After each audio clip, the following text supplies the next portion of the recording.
Dessert ఎంత బాగుందో తెలుసా అసలుకి. 2 ఇంగ్రీడియంట్స్తో ఇంత మంచి డెజర్ట్ అసలుకి నేను ఇప్పటివరకు తినిండే డెజర్ట్లో ఇది బెస్ట్ డెజర్ట్ అని అయితే చెప్తా. అండ్ ఫస్ట్ అయితే మనం బొరుగులు తీసుకోవాలా. 2 ఇంగ్రీడియంట్స్ దీంట్లో వాడడం మనము. ఇంగ్రీడియంట్స్ కూడా ఎక్కువ ఏం లేవు. ఫస్ట్ బొరుగులు తీసుకొని మంచిగా 2 నిమిషాలు మన చేతికి వేడి తగిలేంత వరకు అయితే వేపుకున్నా. అండ్ గ్లాస్ జార్లో ఏదో ఒక దాంట్లో తీసుకోండి. అండ్ అట్లనే డబల్ బాయిలింగ్ మెథడ్లో మనం అయితే చాక్లెట్ని మెల్ట్ చేసేసుకుంటా. అట్లనే మెల్ట్ చేసుకుంటే చాక్లెట్ బొరుగుల పైన పోర్ చేసేసుకోవాలన్నమాట. మీరు ఎంత చాక్లెట్ కావాలంటే అంత చాక్లెట్ పోర్ చేసుకోండి.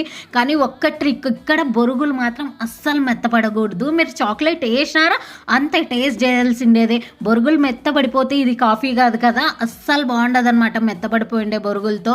అసలు నిజంగా అంటే చాలా బాగుంటుంది. అండ్ మీరు ఫిట్నెస్ ఫ్రీక్ అయితే నన్ను తిట్టుకుంటారు, ఎందుకంటే ఒక్క బైట్తో మీరు ఆగలేరు అనమాట. గ్లాస్ మొత్తం కంప్లీట్ చేసేస్తారు, అంత బాగుంటుంది. మీరు చీట్ డే అట్లా ట్రై చేయండి, బాగుంటుంది నిజంగా. అంటే టేస్ట్ మాత్రం అస్సలు నేను ఆపుకోలేక మొత్తం అంతా తిన్నా, ఎవ్వరికి ఇవ్వలే, టేస్ట్ కూడా ఇవ్వలే అనమాట. అంత బాగా నచ్చింది నాకు.